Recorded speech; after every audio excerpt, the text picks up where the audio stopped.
દિલ્હીની લેજિસ્ટર કંપનીના ઇન્વેસ્ટિગેશન ઓફિસરની બાતમીના આધારે ગાંધીનગર પોલીસે કાર્યવાહી કરી છે, જેમાં સેક્ટર 7 સીમાં શિવશક્તિ મંદિરની પાસે આવેલી ટ્વિન સ્ટેશન ઝોન નામની દુકાનમાં દરોડો પાડવામાં આવ્યો હતો. દુકાનમાંથી એડિડાસ અને નાઇકી કંપનીના નકલી શૂઝ, ચપ્પલ, ટ્રેક પેન્ટ, મોજા અને ટી-શર્ટ સહિતનો મુદ્દામાલ મળી આવ્યો હતો.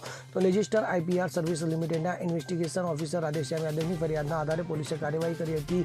દુકાનમાંથી નાઇકી કંપનીના માર્કાવાળા 502 નકલી શૂઝ, 164 ચપ્પલ, 51 ટ્રેક, 25 ટી-શર્ટ, 60 મોજા અને 100 ખાલી બોક્સ મળ્યા હતા. તો એડિડાસ કંપનીના માર્કાવાળા 65 નકલી શૂઝ, 76 ચપ્પલ, 33 ટ્રેક પેન્ટ, 15 ટી-શર્ટ અને 56 મોજા મળી આવ્યા હતા. તો પોલીસે દુકાનના માલિક 24 વર્ષીય રણવીરસિંહ નવીનસિંહ ભાટી વિરુદ્ધ કોપીરાઇટ એક્ટ ગુનો નોંધ્યો છે. તો આરોપી સોશિયલ મીડિયા પર રીલ્સ બનાવીને નકલી માલનું વેચાણ કરતો હોવાનું પણ બહાર આવ્યું છે.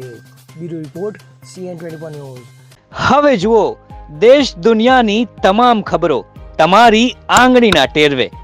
ઉઠાવો મોબાઈલ અને Google Play Store પરથી ડાઉનલોડ કરો અમારી CN24 ન્યૂઝ મોબાઈલ એપ.